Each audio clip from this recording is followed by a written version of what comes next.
बोलो पुरुषोत्तम भगवान की जय। ये 20वां अध्याय है वाल्मीकि जी का दृढ़ धनवा से पुरुषोत्तम मास के नियम वर्णन। श्री सूत जी बोले, हे नारद जी ने नारायण जी के मुख से राजा दृढ़ धनवा के चरित्र को सुनकर अमृत हो पूछने लगा। नारद जी बोले, हे मुनिवर राजा दृढ़ धनवा ने वाल्मीकि ऋषि से कौन सा प्रश्न किया? नारद जी बोले, हे तपोधन पुरुषोत्तम मास की सेवा मोक्ष पाने के लिए कैसे और किसने किया था?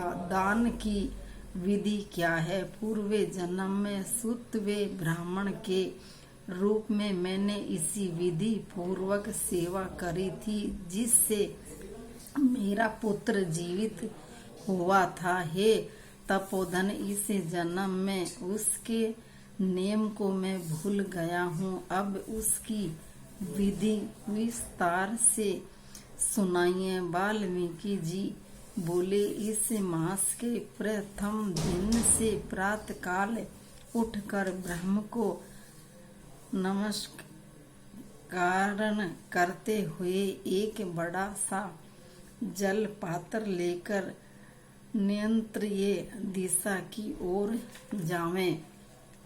इस मास का व्रत घर से बाहर इसी भांति जाकर जनेऊ को दाहिने कान पर चढ़ा कर प्रातः शाम उत्तर की ओर मुंह करके पृथ्वी पर घास बिछा कर सिर ढक कर मुख को बंद करें। बैठने तो थूकने बोले। यदि रात्रि हो तो दक्षिणा मुख होकर शौच करें। तदंतर शुक मिट्टी के एक बार लिंग 5 बार गुदा को धोवे तथा 3 बार बाएं हाथ वे 10 बार तीनों हाथ मिलाकर मिट्टी से शुद्ध करें। 14 बार पैरों को मिट्टी से शुद्ध करें। ये गृहस्थ का सोच कहा है। यह शुद्धि तीर्थ जल से न करें, हाथ में लाए जल से करें। तीर्थ के जल से दूर बैठ कर ये शुद्धि करनी चाहिए। इसे शुद्धि करने के बाद तीर्थ में शुद्धि करें, अन्यथा यह अशुद्ध रहता है। ये वृत्ति की शुद्धि है। गृहस्थी अथवा सोच मैल त्याग कर बाद था। 8 वे 4 कूला लघु संख्या पेशाब के बाद करें। हाथ शुद्ध के बाद नेत्रों से जल लगाकर दातुन लेकर यह कहें, हे वनस्पति, तुम्हारे से हम बैल आए हैं। यह तेज पशु संतान धन बृहत वे मैदा शक्ति वह बुद्धि मिले। दातुन में गांठ छटे था, कीड़े आदि का निशान न हो। छोटी अंगुली के समान छोटी वह 12 अंगुली लंबी होनी चाहिए। दातुन को दांतों से चबा कर कूंची बना ले। दातुन के बाद बाहर कूला करके मुख शुद्ध करें। रविवार को नीम की दातुन करें। इसके बाद स्नान करें। समुद्र में मिलने वाली नदियों का स्नान उत्तम। तालाब कुआं बावड़ी का मध्यम कहा है। स्नान के बाद तीर्थ देवताओं का तर्पण करें। घर में स्नान करना गृहस्थों को साधारण कहा है। स्नान के बाद बुद्धि पवित्र वस्त्र पहने, कंधे पर अंगोछा धारण करें। पवित्र स्थान पर आसन बिछाकर पूर्व या उत्तर मुख ही सिक्का में गांठ लगाकर बैठकर दोनों घुटनों के बीच हाथ कर पवित्र अंगुली में पहनकर 3 आचमन करें। पवित्र आचमन के बाद गोपी चंदन मृगिका से खड़ी लकीरों वाली ऊर्ध्वी पुंड यहाँ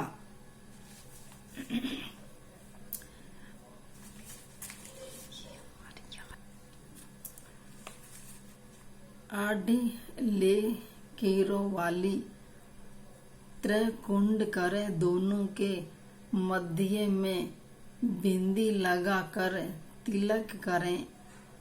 गोपी चंदन से भुजाओं पर शंख चक्र बनावे। यह सब पापों का नाशक है। जिसके शरीर में शंख चक्र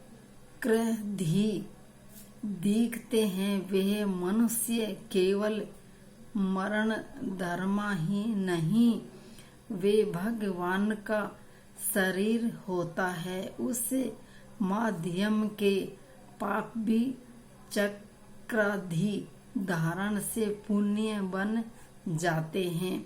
इसके बाद प्रणाम करें, मध्य वंदना करें।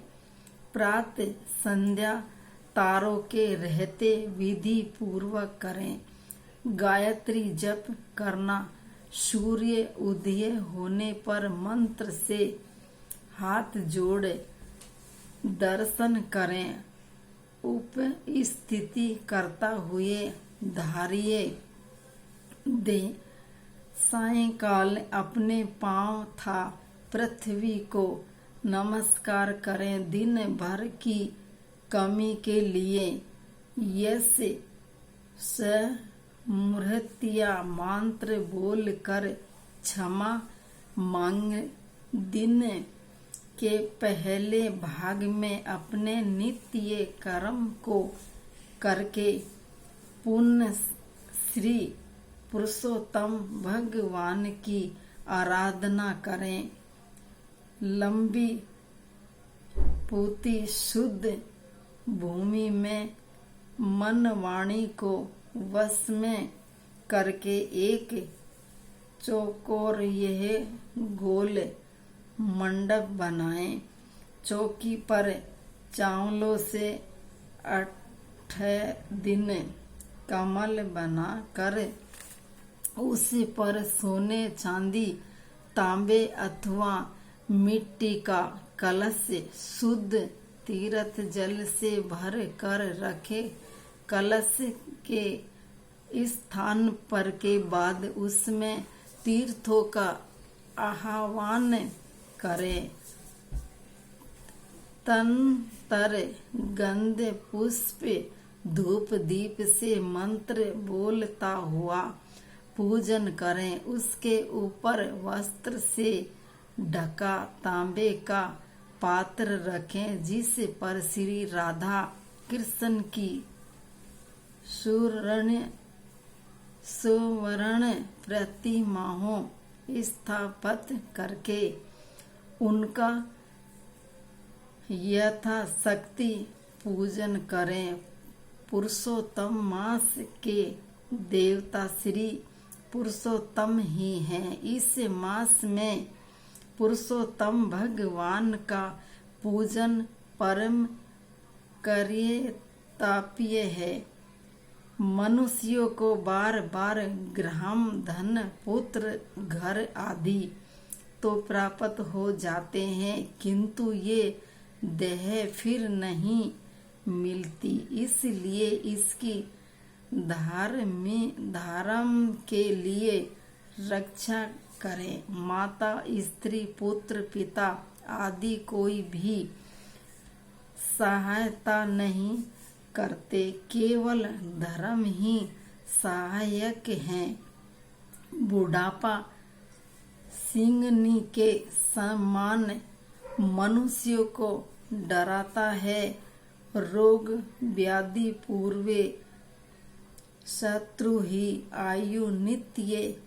फूट बर्तन में पानी सदृश नाश होती रहती है। यह लक्ष्मी लहर के समान चंचल है।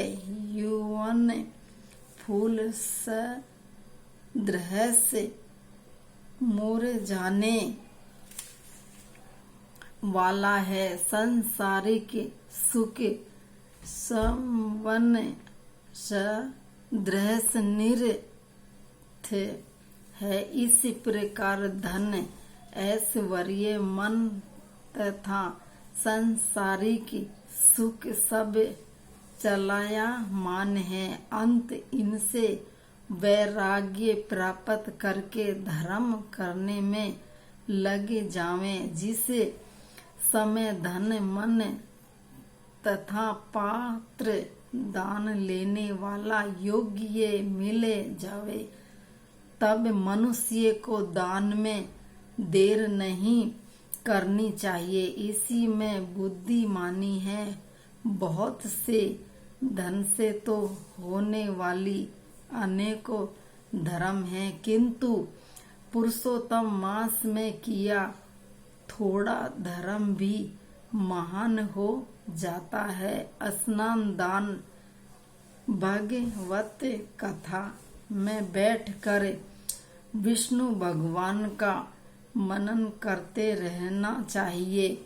केवल इतना किया धर्म भी बड़े भारी दुख से मनुष्य को बचा लेता है। पुरुषोत्तम भगवान की कृपा हो जाने से इसका नाम ही पुरुषोत्तम पड़ गया है। जिस प्रकार हाथी के पांव के निशान में मनुष्य के पैर समा जाते हैं, उसी प्रकार सब धर्म भी पुरुषोत्तम मास के धर्म में समा जाते हैं। श्री गंगा की समानता सब नदियाँ, कल्प वृक्ष की समानता, अन्य वृक्ष वद की समानता, इनको शास्त्र जिस प्रकार नहीं कर सकते, उसी प्रकार कोई अन्य